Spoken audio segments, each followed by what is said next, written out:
cura, em primeiro lugar, ela é da vontade de Deus.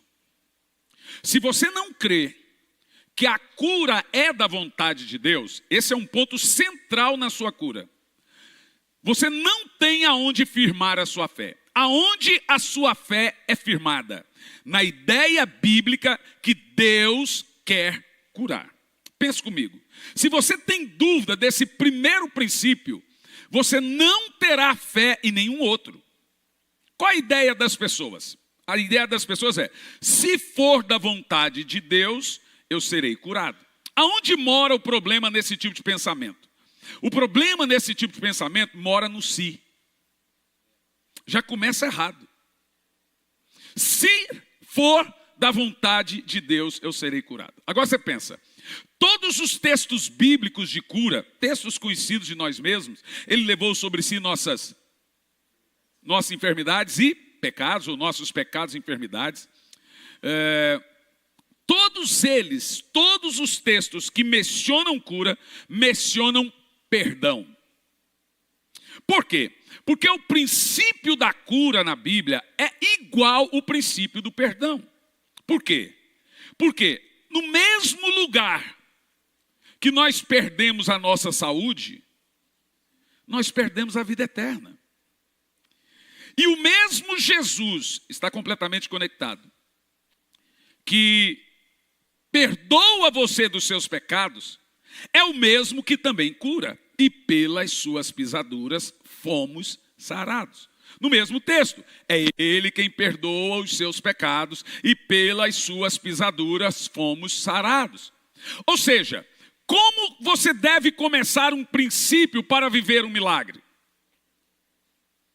Crer com o mesmo tanto de fé que você recebe perdão, o mesmo nível de fé que você é perdoado, deve ser o mesmo nível de fé para alcançar cura. Deixe-me te falar uma coisa. Todos serão curados?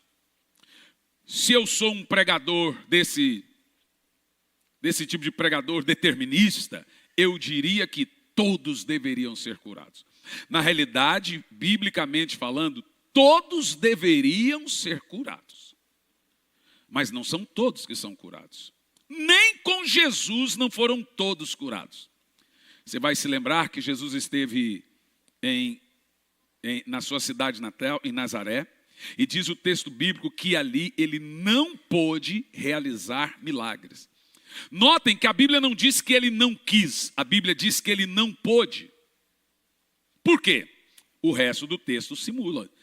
Por causa da falta de fé de todos. Eu estou falando de Jesus, porque às vezes quando nós vamos pregar cura, os tradicionais jogam na nossa cara a ideia de que, por que não é curado na hora? Por que já não sai andando e correndo? E nós vemos que existem muitos tipos de cura. Um deles, de acordo com a Bíblia Sagrada, é a cura gradativa. Os 10 leprosos, diz o texto bíblico nesse termo, iam sendo curados. E veja, à medida que eles obedeciam, Jesus falou: ide, perguntar e consultar ao sacerdote. À medida que eles foram andando, o texto bíblico sugere que eles estavam tendo uma cura gradativa.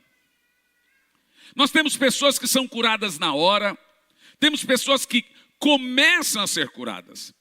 E essa questão da cura instantânea versus cura gradativa, o Dr. John Lake era um dos homens mais capacitados para ensinar sobre cura. Dr. John Lake dizia que nem sempre a cura instantânea é uma bênção. De acordo com o Dr. John Lake, diz ele, abre aspas, as pessoas são curadas instantaneamente, vão embora e se esquecem de Deus. Para ele, o Dr. John Lake, ainda no mesmo texto, ele acreditava que as pessoas que são curadas gradativamente vão vendo que, à medida com que caminham com Deus, são curadas. Essas não abandonam o Senhor. E olha, eu vou te dizer, ele está certo. A grande questão é que não existe mágica na cura. Ela depende da sua fé, da intervenção de um homem de Deus e a ação de Deus. Então é um misto de 3 coisas: sua fé, o homem que Deus quer usar e a intervenção de Deus. Por que a cura não é fácil? Por justamente a parte da nossa fé. Porque nós estamos mais acostumados com a doença do que com a ausência dela. Qual é o segredo? De todo, qual é o segredo? Fé.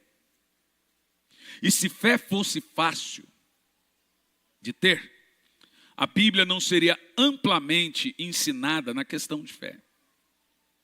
Fé não é fácil, mas devemos crer. Eu quero começar aqui ajudando o seu coração a ter uma fé poderosa, uma fé positiva. Não quero me demorar. Quando eu prego evangelismo ou fé, minha mensagem lá na Argentina foram 5 mensagens, todas elas de 20 e poucos minutos, e fazia o apelo e orava pelos enfermos. Porque a mensagem do evangelho ela é muito simples. Então, eu quero tentar ser um pouco mais rápido aqui. 1 de João 5:12, Cristo, meu substituto. Quem tem o Filho, tem a vida. Quem não tem o Filho de Deus, não tem a vida. O termo vida aí é vida eterna. Senhor, nos ensine, nos instrua, pregue, mas ensine de forma profunda, mas também de forma simples para que todos entendam, em nome de Jesus. Você sabe, tivemos há pouco aí a Páscoa, e o que vimos na Páscoa foi uma história de guerra e de amor. Guerra porque Jesus anulou Satanás com sua morte e ressurreição. E quando Jesus anulou Satanás, de acordo com a afirmativa bíblica, ele despojou Satanás de toda a sua autoridade. Escute, a morte de Jesus vai além do fato de apenas Jesus ter morrido por nossos pecados. Isso faz parte. Mas existe um fato sobrenatural que é a batalha espiritual entre a história de Jesus e toda a história de Satanás. E ali na cruz do Calvário, a Bíblia diz que ele despojou todos os principados e potestades. E a palavra que nós lemos no texto é anulando Satanás. E quando Jesus anulou Satanás e despojou Satanás de sua autoridade, que Adão tinha dado a ele por causa do pecado, olha o que eu vou dizer. Foi você, em Cristo, que fez isso. Eu entendo porque você não esboçou nenhuma reação. Talvez você não conheça profundamente essa ideia da substituição. Escute, Jesus precisaria vencer o diabo? Responda. Ele precisaria provar alguma coisa para todo o inferno? Ele teria lá, antes da fundação do mundo e tudo, falar, um dia eu vou ter que vencer o diabo, porque o diabo é meu inimigo? Então por que ele fez isso? Porque você teria que vencer o diabo. O diabo roubou sua herança, levou o homem ao pecado, e escute, isso é muito importante. Quando Adão pecou, você pecou em Adão. Compreende a seriedade disso? Então alguém pode dizer, não é justo, eu não fiz nada. Verdade, eu também não acho justo.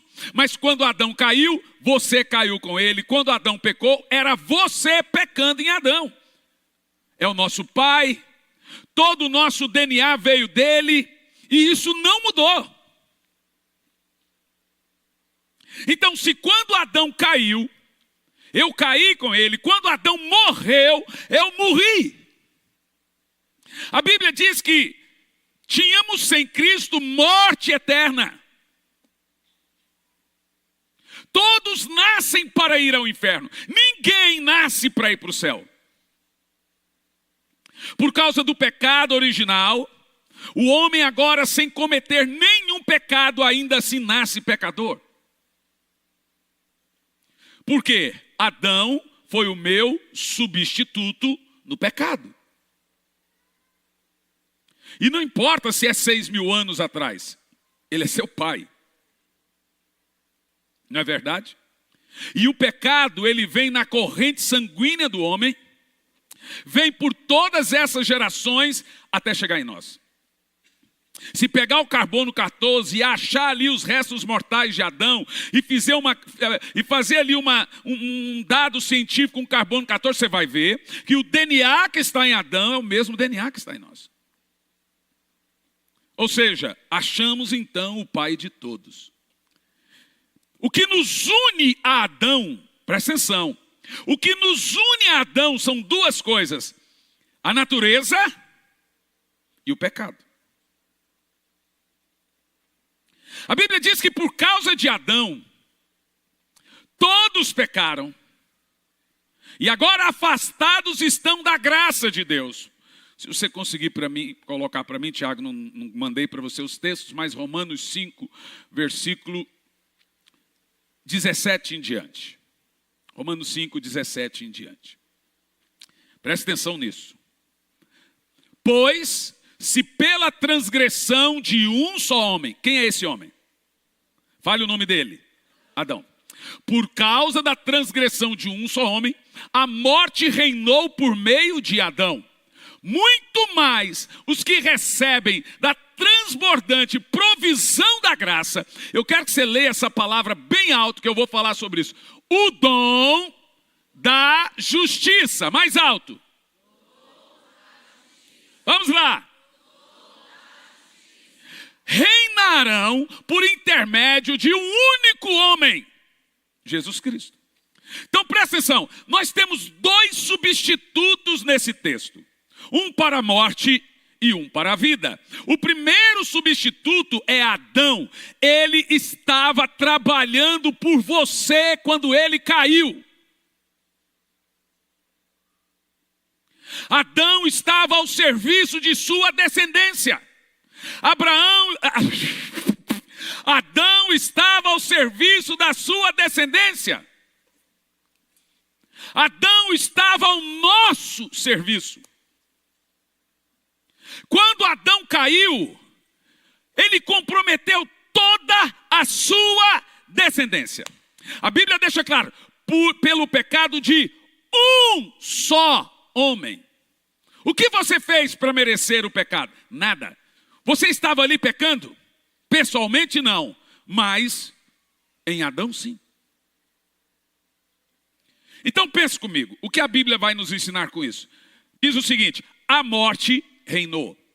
É importante você parar para pensar nesse ponto, porque a doença é a morte reinando.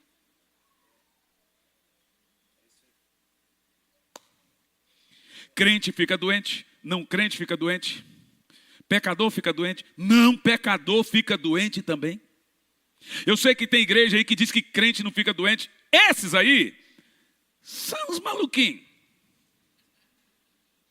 E eles prestam um desfavor muito grande a Deus. Porque quando um crente fica doente, igual gente, quando eu tive problema de depressão, saíram aqui da igreja falando, o pastor está endemoniado, porque quem tem depressão é demônio. Fui chamado de demoniado, de louco, de tudo. Só não fui chamado de bonito. Deveria, mas ninguém chamou. É. Fala, mamãe Maria, bem alto, fala que você fala para mim todo dia.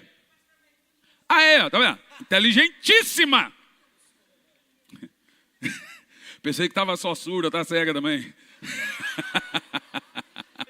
Mamãe Maria é linda, linda. Ela, todo dia eu chego, ela pega assim e fala, lindo. Jesus vai curar. Ó. Agora escute. A ideia de problema no mundo, você tem que ter isso na sua mente. Ai, se Deus existe, por que a guerra na Turquia? Por que a... É o cansaço, gente. Está tendo guerra na Turquia? Não estou lembrado. A guerra na Ucrânia. Por que a guerra em Israel? Por que você veja, 200 pessoas sequestradas. Das 200 pessoas sequestradas, 110 mulheres. Das 110 mulheres, 80 já estão grávidas dos terroristas. Quem é o culpado disso? O miserável do Adão. Porque olha o que diz a Bíblia: a morte reinou, a maldade reinou, a doença reinou. Existe um ciclo de derrota no mundo que vem do pecado original, da natureza pecaminosa de Adão. A coisa é tão grave, que o primeiro pecado é de um irmão num culto, que era pastor. O primeiro assassinato na Bíblia foi de um pastor no culto. É grave. É grave Caim montar toda uma estrutura de guerra e inventar armas. Quem inventou arma? Caim. Quem que inventou casas de concreto e inventou exército? Caim. O maior guerreiro era Tubal-Caim, neto de Caim. Quem começou a matar gente para conquistar outro gente? Porque não tem um texto na Bíblia que Deus manda você dominar sobre outro homem. Autoridade não é domínio não, gente. Você não domina nem sobre seu filho. Você tem autoridade. Mas os homens dominam pelo espírito de Caim. Violência. Agora você quer ver uma coisa pior? Até a terra é doente por causa do pecado. A Bíblia diz que a terra passaria a produzir espinhos e abrolhos. Passaria a não dar mais o seu fruto. O pecado entrou na natureza.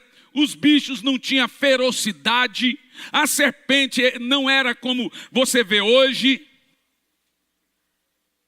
Então, quando você vê isso tudo, são obras, frutos de uma queda, de um pecado. Como o texto bíblico diz, o primeiro substituto é Adão. Você vai ter que fazer uma escolha. Se você prefere o primeiro substituto ou o segundo. Adão estava no seu lugar, pecou. Todos agora foram destituídos da graça de Deus. E tem um ponto importante na curva, que é importante para você pensar. Antes de Adão pecar, Deus mandou Adão comer da árvore da vida. E disse, não coma da árvore do conhecimento do bem e do mal. Essas duas árvores estavam plantadas no centro do jardim.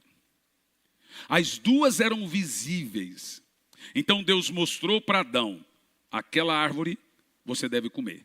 Aquela árvore você não deve comer. O miserável foi e comeu a que não devia.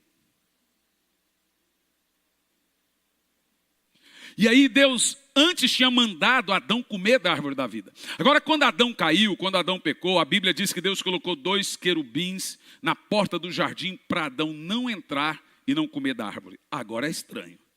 A mesma árvore que Deus tinha mandado comer, agora é proibido comer. Por quê? Porque a árvore da vida era a árvore da eternidade. Você imagina Adão agora, pecador e eterno, seria um demônio. Então o que Deus fez? Ele proibiu que Davi comesse. Está difícil hoje, irmão. Acho que Davi deve estar falando de mim lá no céu, Abraão, quem mais? Isaac, Jacó. Ele proibiu que Adão comesse da árvore da vida, para ele não se tornar um demônio, e não haveria chance de retorno nosso. Se Adão tivesse comido da árvore da vida, nós nunca veríamos a Cristo. Ele seria um demônio com vida eterna. É muita graça de Deus, não é verdade? E por que Deus mandou Adão ir embora? Justamente para que ele também não se tornasse como um demônio rebelde. O fato de Deus mandar Adão embora do jardim foi pura graça de Deus pensando na gente. Depois eu trago de volta. Senão ele seria um demônio. Eu acho esse ponto muito importante porque nós temos o segundo substituto aqui nesse texto. Qual é o segundo substituto? Pode deixar o texto. O primeiro substituto é Adão. Aí ele diz o seguinte: se pela transgressão de um só homem a morte reinou por meio desse, muito mais os que recebem da transbordante provisão de graça, o dom da justiça. Como é que você recebe o dom da justiça? Reinarão em vida, presta atenção. O texto aqui não diz que você vai reinar lá no céu. Você vai. Mas a promessa de Deus é que existe o reinar também aqui enquanto estamos em vida. Quando você reina, a depressão não reina. Quando você reina, a angústia não reina. Quando você reina, a enfermidade não deve reinar. Reinar aqui. Há uma promessa de Deus que nós reinaríamos em vida. Eu sei que tem pregadores que dizem a você que o reinar em Deus é só quando chegar no céu. E você deve pensar só no céu e abdicar-se, isolar da sua vida aqui a terra. Mas a promessa bíblica é aqui, ó, reinar em vida. Agora, o que te faz reinar em vida? Você leu no texto. Repita comigo bem alto. O dom da justiça. Mais alto. Por isso que eu acredito que você pode dizer em alto e bom som: em Cristo eu venci Satanás. Quem venceu Satanás foi Cristo. Mas você deve se lembrar que você estava nele. E ele fez isso por sua causa. Jesus não precisa vencer o diabo não, gente. Jesus já é vencedor. Ele teve que vencer como homem carnal justamente porque não vou vencer o diabo sendo Deus. Então ele teve que se esvaziar, ter fraqueza, para que ele assumisse a forma de servo, de homem, para que ele pudesse vencer o diabo e você vencesse o diabo nele. Se tem uma coisa que o diabo não quer que você saiba, é que você é mais que vencedor. O diabo quer que você ande em derrota. O diabo quer que você ande em fracasso. O diabo quer que você se autodeprecie. Eu estou triste, eu estou com depressão, eu estou não sei o que, eu estou isso. E se entrega. Deposita. Irmãos, eu já venci doença várias vezes. Quando cheguei em Curitiba, me deu uma pneumonia de 40 dias e deu um derrame pleural. Isso acontece quando tem uma bactéria chamada Staphylococcus e ela vai comendo as paredes do pulmão e vai gerando líquido. A bactéria chamada Staphylococcus, se ela pegar na mão, pegar onde ela come a carne, é uma bactéria comedora de carne. E aconteceu comigo, aconteceu com meu filho. Quando eu fiquei internado, eu tive 3 paradas cardiorrespiratórias. 40 dias depois eu estava curado. No caso do pastor Jean foi mais complicado. Nós fomos pregar no Rio de Janeiro e ficamos hospedados num quarto de hotel muito velho, cheio de mofo. E o hotel colocou um colchão para ele dormir embaixo do ar-condicionado, quer dizer, ar-condicionado grande, cheio de ácaros, coisa arada toda, e quadrado assim, grandão. E o colchão ficava embaixo. E também a negligência dos pais, né? Pai de primeira viagem. Então a gente deixou ele dormindo ali. Ou seja, já saímos de lá, ele com febre. E febre alta, e a gente vai esperar. Fomos para o hospital. Olha, tem uma manchinha aqui no pulmão, mas nada com que se preocupar. Pode levar para casa. Levamos para casa, 2 dias ele retornou e um pulmão, um lado inteiro já estava completamente comprometido. Não, vamos internar ele por 5 dias. Ficou internado por 5 dias, saiu, voltou no outro dia. Ele foi e voltou umas 2 vezes, talvez mais. E na última vez que ele voltou, aí começamos a perceber, tiveram que fazer exame, por que os antibióticos não estavam fazendo efeito, que ele tinha pego uma bactéria. Perguntou, ele teve em algum lugar, com fungo, ácaro, pronto, teve. Então, pegou uma bactéria complicadíssima. Em um dos dias que eu cheguei de viagem, ele ficou, acho que quase 40 dias, 30 e alguma coisa, 35 dias internado, e eu ia pregar na Argentina.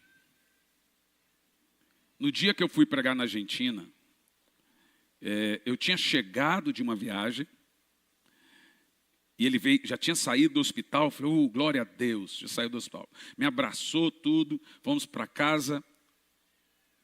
De madrugada eu tive que sair com ele para o hospital. Quando chegou no hospital, ele já estava desfalecente. E aí a bactéria já estava impedindo ele de respirar. Ele esteve praticamente morto por 5 minutos. Voltou para o hospital e o irmão que fazia minha agenda na época na América Latina se chamava Skarlatiuk. Andrés Skarlatiuk. Liguei para o Andrés e falei, Andrés, eu não vou. Meu filho está no hospital, desfalecente, está muito mal, eu não vou. Pelo amor de Deus, pastor. Olha, só de caravana e ônibus, são 200 e poucos ônibus no estádio.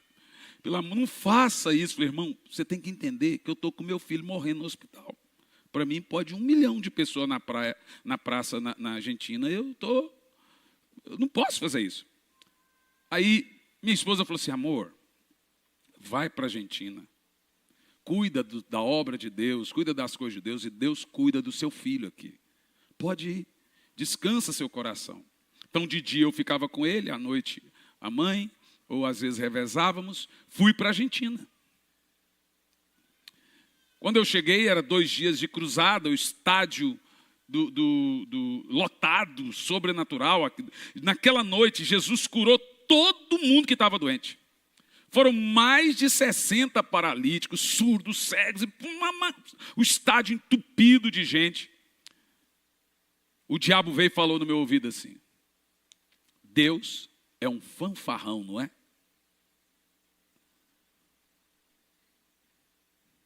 Curou todo mundo aqui hoje e deixou seu filho morrer. Sabe o que a psiquiatria chama de pensamentos intrusos? Eu sei o que são esses pensamentos intrusos. A gente sabe o que é. Não existe pensamento intruso, é o diabo que semeia a coisinha ali. E aí, eu não consegui quietar mais até que eu ligasse, porque veio na minha cabeça, deixou meu filho morrer. Peguei e liguei. Quando eu liguei, o menino tinha acabado de entrar para a UTI, porque, segundo eles, o menino estava, ó, só volta para casa que seu filho morreu. Aí, a médica não contava para minha esposa. Falou, não vamos contar para ela, vamos contar para o pai e para a avó, para a mãe, não sofrer tanto. Falei, mas o mais fraco era eu. Eu estava longe, irmão, quando eu ouvi isso, eu estava perto de subir para o púlpito para orar para o povo. E eu ouço do outro lado, seu filho morreu. E aí o diabo, Deus é um palhaço. Aí você tem que repreender aquele pensamento, subi, preguei, milagres aconteceram. Quando terminou, eu liguei para minha esposa, pronto, falei, estou voltando. Falei, Andrés, eu vou embora. Pô, arrumar um voo aí para mim. Eu vou embora agora, eu tenho que ir. Por quê? Porque meu filho morreu! Agora você entende? E eu fiquei muito bravo. Mas quando eu liguei, amor, tudo bem, estou voltando, precisamos... E o Jean, o que tem? Cadê o Jean? Está no quarto. Como assim está no quarto? Não, ele ficou lá 5 minutos, o pulmão dele encheu de líquido, um monte, não conseguia respirar, eles fizeram uma punção, agora ele está bem. Continuei a cruzada. Quando eu voltei da Argentina, vem aquele gurizinho assim, 3 anos e meio, 4, a bonita assim, correndo e pulou em mim. A minha esposa falou assim, olha, ele não pode fazer força, não pode subir escada, não pode andar de bicicleta, nunca mais pode jogar bola, porque ele não tem um pulmão. Não pode cantar, não pode fazer nada. Então temos que cuidar desse menino para o resto da vida. Falei, vou cuidar uma pinóia. Orei por ele e falei assim, em nome de Jesus, todo o resquício, Deus tem uma obra na sua vida, Deus vai fazer um milagre na sua vida. Primeiro dia eu falei, sobe a escada correndo. Falei, vai, sobe. Ele já chegou, subiu a escada. E ele gostava de banheira, enchia a banheira para ele brincar. Ele ficava, pronto, nunca teve nenhum problema. Sabe, irmãos, eu entendo o que as pessoas passam com seus questionamentos de ficarem doentes sendo crentes. Eu estou com meu pai, com 82 anos, que está com Alzheimer tão grave, mas tão grave, que ele não se lembra de ir no banheiro. E como a gente diz, o meu pai já morreu há muito tempo. O que tem ali é um espectro. Então eu compreendo a dor de você. O que é interessante na hora da doença é você tomar muito cuidado e não pecar com palavras. Então eu costumo, em época de doença, ficar calado. Minha esposa fala, Deus falou com você? Ela ficava no pé. Deus falou com você? Deus falou com você? Não, Deus não falou nada. Por quê? Não sei. Então, e aí, amor, eu preciso ficar calado quanto a essa situação. Eu preciso não tecer nenhum comentário quanto a essa situação. Dói, cheio de questionamento, mas se você abrir a boca, você vai demorar ainda muito mais o seu milagre. Você vai pecar gravemente com palavras. Então eu não abro boca, eu não questiono. Eu ia pregar e eu ficava assim nas janelas dos hotéis, encostado e chorando, imaginando o meu filho desenganado no hospital. E em nenhum momento eu abri a boca. Mas teve um dia que eu estava dormindo e eu ouvi alguém mexendo no meu corpo e uma voz assim, ó, pss, pss. Levantei e fui para o sótão, dobrei o joelho. Eu não tinha oração para orar, mas eu tinha ouvido para ouvir. Só dobrei o joelho e eu ouvi uma voz desse jeito, me diga quando eu menti para você. Fala para mim quando eu prometi e não cumpri. Me diga quando eu errei como um homem. Eu disse, nunca, Senhor. Então por que passou pela sua cabeça que você perderia o seu filho? Se eu falei que não perderia. Se eu falei, ainda que morra, viverá. Eu tinha ouvido a Deus, eu estava no hotel e eu ouvi a Deus dizendo, descansa, sobe, prega.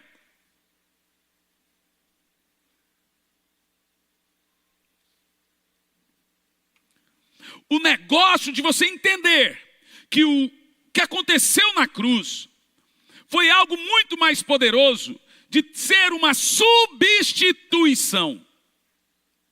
A cruz do Calvário foi: eu subi com Jesus na cruz.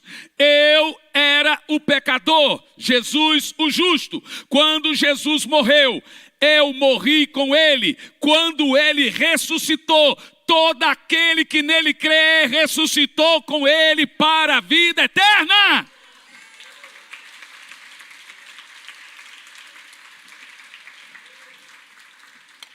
O negócio é você focar na palavra. Eu estava nele ali na cruz. Eu estava nele quando ele foi ao inferno e tomou a chave da vida e da morte e triunfou sobre o diabo. Jesus não precisa triunfar sobre o diabo, mas eu triunfei nele. Ele me colocou nele e disse, vamos ali no inferno, vamos ali vencer os demônios, vamos ali vencer a escravidão. Quando ele desceu no inferno, eu desci ao inferno. Quando ele tomou a chave da vida e da morte, eu estava nele. Quando ele ressuscitou no terceiro dia, eu também ressuscitei com ele para a glória de Deus. Vamos lá, alguém aqui que crê nisso? Aleluia! Entenda, em Cristo eu venci o diabo. Eu o despojei de sua autoridade. E quando Jesus ressuscitou, eu estava com ele. Gente, isso é uma verdade muito poderosa. Isso é uma verdade sobrenatural. Ou seja, o que eu devo entender com isso? Que você pode confiadamente dizer, mas Deus, sendo rico em misericórdia, com seu grande amor com o qual me amou, mesmo eu estando morto em minhas transgressões em pecado, vivificou-me juntamente com ele. Então a necessidade de vencer o pecado e o diabo não era de Cristo. Em Cristo morri, com Cristo fui ressuscitado. Se Jesus venceu o pecado, eu estava nele fazendo isso. Agora, o texto lido ali, é que eu estou espiritualmente assentado com ele nas regiões celestiais. Você está aqui no corpo, mas espiritualmente você está nas regiões celestiais. O texto lido em questão, 1 de João 5,12 diz: aquele que tem o Filho tem a vida. Entenda, a partir do momento que você recebeu Jesus, você recebeu a mesma vida que ele, vida eterna. Você está nele agora, assentado com ele, reinando nos lugares altos. Isso significa que você precisa ser confiante quanto a isso. Eu sei que a dor é grande, e a dor deixa a gente, dependendo do nível de dor, deixa a gente irracional. Dor deixa a gente sem pensar. Sofrimento deixa a gente sem pensar. Minha pequena hoje estava chateada, porque o tênis dela foi para lavar, e quando voltou com um cadastro desse tamanho, e um outro desse tamanho, e a hora que ela viu, ela quando fica brava, ela chora. Aí eu peguei e falei: olha aqui dentro do olho do pai. Falei: presta atenção. Isso aqui, filha, é a vida te ensinando a vencer sem surtar. Se você surtar por causa de um cadastro, o que você vai fazer quando você tiver filho, minha filha? E ela tentava. Falei: filha, presta atenção no que o pai está dizendo. Vou te ensinar a arrumar o cadastro, ficar do mesmo tamanho as pontas. Tirei, falei: faz assim, faz assado. Aí ela começou a rir. Falei: tá vendo? Você tem que aprender a vencer na vida, sem surtar. Eu sei que mulher já surta normalmente. E cada vez mais cedo. Mas você começa a perceber que na hora que você está chateado, que você está com dor, está triste, a gente fica irracional. Não é verdade? Fica irracional. Por isso que eu aprendi a ficar calado. Se Deus não falou, você também não tem que falar. Irmãos, vocês perceberam que os maiores erros que cometemos, fazemos quando estamos com a razão? Gente com a razão é o que mais peca. Não é justo, não é isso, não é aquilo outro, não é tal, e é tal, e é tal, e é tal. E aí você só vai se afundando com a natureza de Adão. Só isso. Você só vai demonstrando que você não é uma pessoa que está com o seu segundo substituto ou o segundo Adão.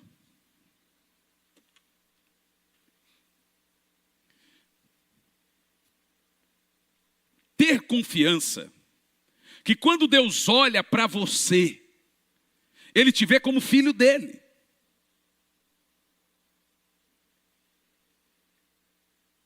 Quando oramos, o seu filho intercede por nós. Então, atender uma oração do justo, olha aí, isso é sério. Atender a oração do justo é atender um pedido do próprio Cristo, que é o meu substituto. Se eu entro com confiança no trono da graça, eu entro que Jesus abriu o caminho. Então, quando eu oro, o céu atende o seu pedido, porque há uma ordem no céu dizendo: é filho de Deus. Você tem direito a ser atendido. Diga amém. Por isso que o ponto principal é: você precisa entrar com confiança ao trono da graça. O texto mais poderoso diz assim: pois agora entramos com confiança no trono da graça. Gente, o que tem nesse trono da graça? Todas as bênçãos das regiões celestiais. Veja, qual milagre, qual bênção você precisa hoje? Ela está disponível a você. Será que isso te empolga? Eu sei que sim, apesar de serem curitibanos e não dá para perceber, eu sei que você está empolgado. Isso quer dizer que você não precisa se intimidar, seja confiante. Não tenha medo, não ande com medo, não ande com ansiedade, depressão, seja confiante. Jesus foi confiante. Você tem a natureza de Cristo. Tenha, portanto, a mesma confiança que Jesus teve, sabendo que iria ressuscitar. Tenha a capacidade de Cristo, pois nós temos a natureza dele. Isso é muito importante. Eu posso curar os enfermos, pois ele curou. Tem autoridade sobre o reino das trevas, que ele também teve. E espiritualmente, no reino espiritual, eu posso ir ao inferno em oração e retirar um familiar meu lá das garras de Satanás, dobrar os joelhos e arrancá-lo pelo poder do sangue e do nome de Jesus. Hoje, eu recebi um testemunho, a irmã deve estar nos assistindo lá dos Estados Unidos. Ela estava no culto e ela sentiu, mãe, né, que na hora do culto ela devia pegar firme e orar pelo filho. É isso, pelo filho. Orar pelo filho. E ela começou a orar em línguas e começou a orar firmemente pelo filho. Alguma coisa passou na mente dela que ela deveria orar forte pelo filho. Esperou terminar a reunião. Ligou para o filho. O bombeiro atendeu o telefone. Filha, a sua filha está indo para o hospital, porque ela bateu o carro feio. Gente, coração de mãe é um negócio, é quase um terceiro poder. Ela correu. Quando chegou lá, o carro que tinha batido nela foi aberto pelo bombeiro com máquina. O carro da menina todo destruído. Os outros passageiros para a UTI. Quando ela chegou na filha, sabe o que aconteceu com a filha? Quebrou o pulso. Só o pulso. Na mesma hora o Espírito Santo falou assim, ó, isso é agir com fé. Isso é agir com fé. Uma irmã, eu li isso num livro recente de avivamento. A irmã estava no culto. Ela sentiu que deveria orar por irmão fulano de tal. Pegou e mandou um papel. Pastor, Deus mandou toda a igreja orar forte pelo irmão ciclano. A igreja começou a orar forte por esse irmão. E ele é piloto, ela era piloto nos Estados Unidos, esses aviãozinhos que jogam veneno nas plantações e tal. Daqui um pouco, terminou o culto. Ela vai ligar para esse irmão, a esposa atende. Seu irmão está no hospital, o avião dele caiu. E ele está vivo? Ele quebrou a perna, mas está vivo. O Espírito Santo, gente, você precisa entender. Essa voz poderosa que nós temos é uma voz de Deus dizendo, exercite a fé, exercite a fé, exercite a fé. A fé é uma moeda de troca para milagre. Exercite a fé, exercite a fé, exercite a fé. O problema é que quanto mais vão passar os anos, essa geração de crente vai ficando mais mimizenta, coitadíssima. O coitadismo é inimigo da fé, e a fé é inimigo do coitadismo. É mais fácil sofrer e se fizer fazer de coitado, joga a fé. Ah, mas se não acontecer nada, lá no céu Deus te conta. É verdade. A Bíblia me manda ter fé.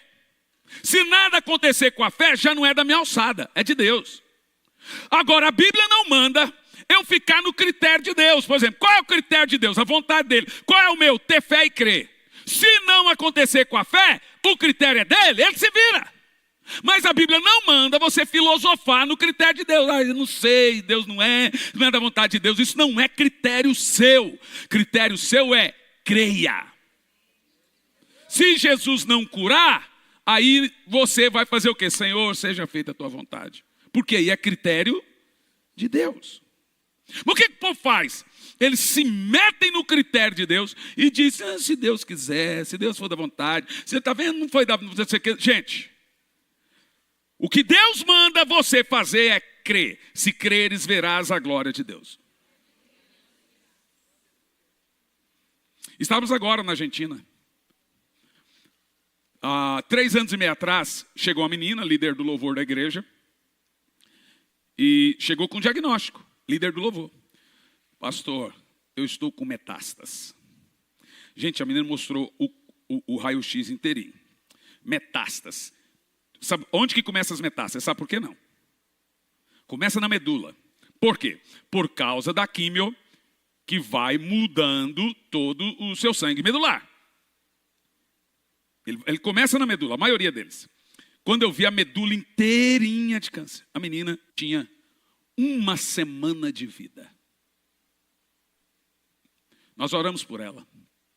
Ela foi curada. Mas, no 3 anos.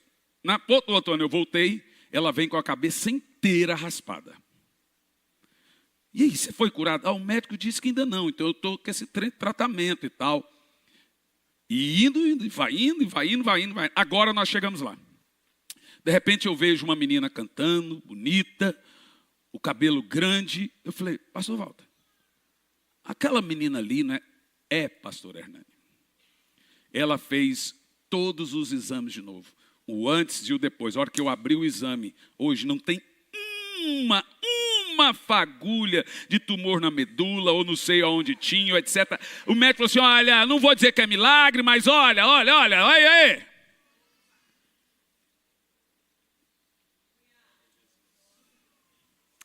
Sabe, outra pessoa que estava lá na reunião, uma pessoa que perdeu os 2 pulmões do Covid.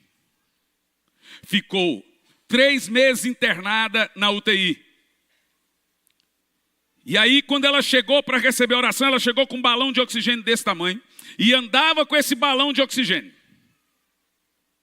Então eu orei e falei assim, irmão, é o seguinte, hoje eu vou descobrir se o meu ministério é ganhar almas para Jesus no mundo ou ganhar almas para Jesus nos presídios. Porque eu vou arrancar esse aparelho de você. Se você não for curada, nós dois vamos se dar a mão aqui. Você vai morrer e eu vou para a cadeia. E fiz, gente. Eu entendi que eu estava no poder de Deus.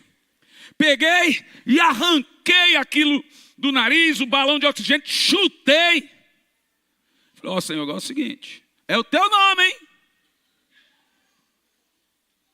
Quando eu volto agora, vem a mulher completamente curada, nunca mais usou balão de oxigênio. Eu me lembro quando eu fui pregar na Igreja da Paz em Fortaleza, na inauguração da Igreja da Paz em Fortaleza, do pastor Eibe. Eu e o pastor Cirilo fez louvor, eu preguei, era a inauguração. E daqui um pouco eu olho que tem uma mulher assim, com um balão de oxigênio. Eu olhei, falei, meu Deus, isso é meio loucura, não é não?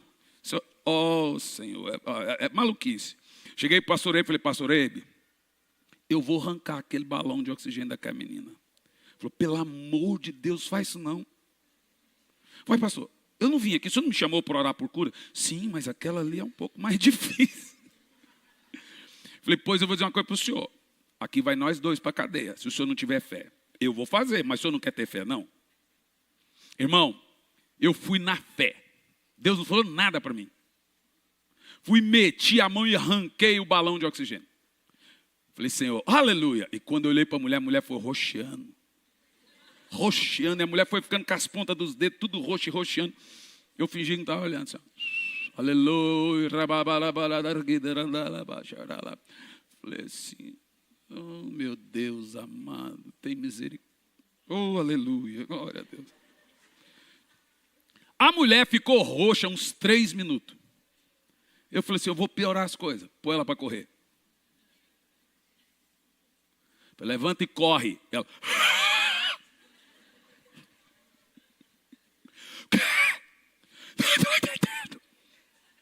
Corre, mulher. Morre, mas morre correndo. Gente, a mulher começou a correr. Estava correndo mais que meu filho que estava correndo lá na igreja. E ela corria. Quando eu olhei, o pastor Eibe pensou, o pastor Eibe contou para mim depois. E contou no microfone. Esse cara veio para desgraçar meu ministério aqui. Gente, a mulher correu e corria, completamente curada até hoje. Hoje é obreira do Senhor lá na casa de Deus. É claro. Uma vez estava eu, pastor Cirilo, David Quila, na bola da Suflama em Manaus. E chegou um cara numa cadeira de roda. A mulher dele levou ele, a filha e o filho levou ele, e o cara com a cara assim de bad boy. Eu desci e perguntei, você Quer ser curado? Ele, não. Falei, ah, tá, já vi, entendi. Você é bad boy, né? Você é o bad boy, né? O que você está fazendo aqui? Ele falou, olha para mim, me arrastaram. Fala para mim, que escolha que eu tive? Vou bater em quem? Gritar com quem? Me trouxeram eu xingando, vai fazer o quê? Estou aqui. A pessoa falou, vou falar um negócio para você. Normalmente Jesus não cura ninguém com a fé do outro. Aconteceu na Bíblia uma vez. Mas eu estou olhando para sua mulher aqui, está chorando. Seus filhos chorando. Todos ali estão crendo no milagre. Mas eu não. Ah, você é o brabão. Então, você é o brabo. Ah, tá bom. Então, vamos fazer o seguinte. Eu vou orar. Nem adianta, pastor. Tem certeza? Disse, não. Virei a cadeira dele de costa para mim. Segurei a cadeira. Irmão, hoje eu seria preso. Irmão, tem no YouTube, tudinho. Você digita lá, Cruzada Hernandes Santos, todas elas estão lá. Todas. Em Brasília, no Rio de Janeiro, em Manaus, está tudo lá. Eu virei a cadeira. E orei, Senhor, esse miserável desse homem não quer ser curado. Ou quer e quer ser o brabo com a esposa. Senhor, eu sei que é a fé de uma pessoa. Olha para a esposa, olha para os filhos. Eu oro em nome de Jesus. Ande em nome de Jesus. Ele continuava com o olho assim. Panda em nome de Jesus. Gente, o cara se embolou no chão lá. E levantou. Quando eu olhei para ele, eu falei assim, ô infeliz, você está andando. O cara andou por causa da fé da esposa, andou por causa da fé do filho, andou por causa da fé da filha e andou por causa da minha fé. Falei, e agora? Jesus cura ou não? Aí o cara se destruiu inteiro. Você entende que ousadia e milagre são duas coisas imprescindíveis. Eu estava lá agora no Apóstolo Paulinho esse final de semana e ele estava lembrando que a primeira vez que eu vim lá, chegou um paralítico. Eu orei por aquele paralítico. O G era bem pequenininho também e estava o David no louvor. Eu orei por aquele paralítico e depois que eu orei, ele saiu andando. Eu disse, e agora o que você vai fazer? Ele falou, voltar para a cadeira. Chamei um diácono, falei assim, vai, pega um pedaço de pau, bem maciço e me traga. Ele trouxe um pedaço de pau. Gente, a cadeira tinha uns pelinhos no pneu. Era elétrica, ele tinha ganhado ela no Natal. Eu olhei e falei assim, você quer voltar para a cadeira? Irmão, primeira coisa que eu fiz, deitei a cadeira e fui com a marreta assim, ó, bem no meio assim. Tal! E comecei a quebrar todos os raios da cadeira. E quebrei tudo que a cadeira inteirinha. Falei assim, agora volta para ela. Eu aprendi, hoje eu estaria preso. Fui processado uma vez em Pires do Rio, porque eu orei para uma menina surda. A menina foi completamente curada. Joguei o aparelho no chão, quebrei o aparelho. E aí o tio ateu, que era advogado, a menina, toda a cidade viu, uma cidade pequena, me processou por falsa cura. Só que a menina foi curada. E o juiz que pegou o caso estava no culto.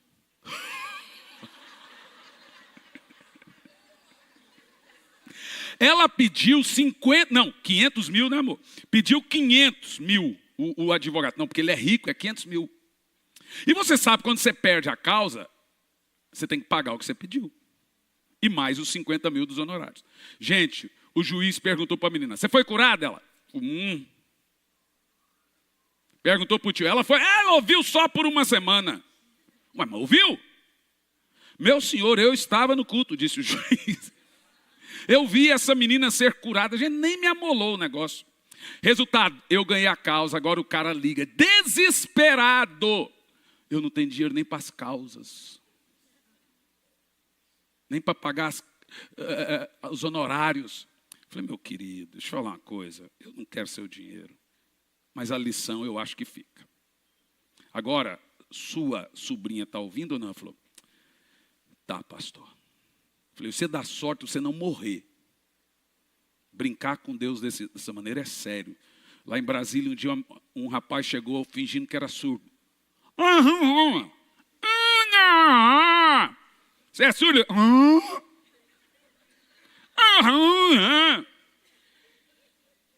Eu olhei assim para a cara dele. Eu falei, você não é surdo. Mas a partir de hoje vai ficar. E ele ficou surdo. Na hora. Bateu desespero, começou a chorar. 6 meses. E a família ligava pedindo ajuda. Tenha misericórdia. 6 meses depois eu voltei em Brasília, estava lá. Falei, como é que faz o surdo mesmo? Pelo amor de Deus, eu me arrependi. Aí ele ouviu. Um outro caso interessante foi um senhor cego, de 60 anos, completamente cego, por causa do diabetes, perdeu a visão. Cheguei lá e orei, o moço passou a enxergar completamente. 5 meses depois eu voltei, o moço estava cego de novo.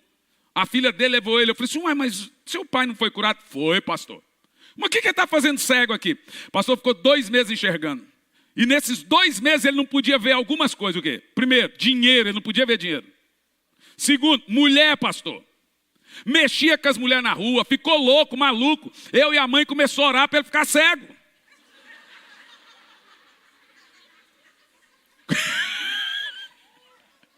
Gente, vocês têm que ler o meu livro. Vocês têm que ler o meu livro, Curando os Enfermos em Nome de Jesus. Você vai dar muita risada, é cada coisa. Eu olhei para ela, olhei assim para ele, falei assim, então você está me dizendo que esse rapaz passou a enxergar, ficava mexendo com mulher na rua? Sim, senhor, pastor. Eu falei assim, ó, fala no ouvido do senhor, eu não vou orar para o senhor. O senhor vai para o céu, cego. Se o senhor for curado, o senhor vai para o inferno. Mas eu não tenho essa parcela, não. Nós precisamos entender, gente, no reino da cura, ele funciona, a cura funciona quando Cristo substitui você diante de Deus. Antes de chegar aqui, a minha oração é, Senhor, nenhum homem tem poder no céu, na terra, embaixo da terra. Nenhum homem tem poder de ter o nome sobre todo nome. Nenhum homem tem poder de ter o seu sangue poderoso. Igual o padre essa semana, 2 semanas atrás, disse, vocês ouviram? Ele disse, Jesus nasceu de Maria. E a Bíblia diz que o sangue de Jesus tem poder. Mas se o sangue de Jesus tem poder e ele nasceu de Maria, o de Maria também tem poder. Vocês viram isso? Pois o sangue de Maria não tem poder. Eu te digo por quê? Porque ela nasceu de seres humanos, então nasceu em pecado, filha de Adão. Jesus não nasceu em pecado porque ele é gerado do Espírito Santo. Então é óbvio, dentro do sangue de Maria está um sangue igual ao meu, pecador. E isso não diminui Maria. Ela é a mais bem-aventurada entre todas as mulheres. Mulheres, nem entre todos os anjos, não. Isso mostra que ninguém no mundo poderia fazer o papel que Maria fez. Ela é uma santa mulher de Deus. Mas é uma santa mulher. Não é anjo. Você não pode depreciar Maria como alguns crentes.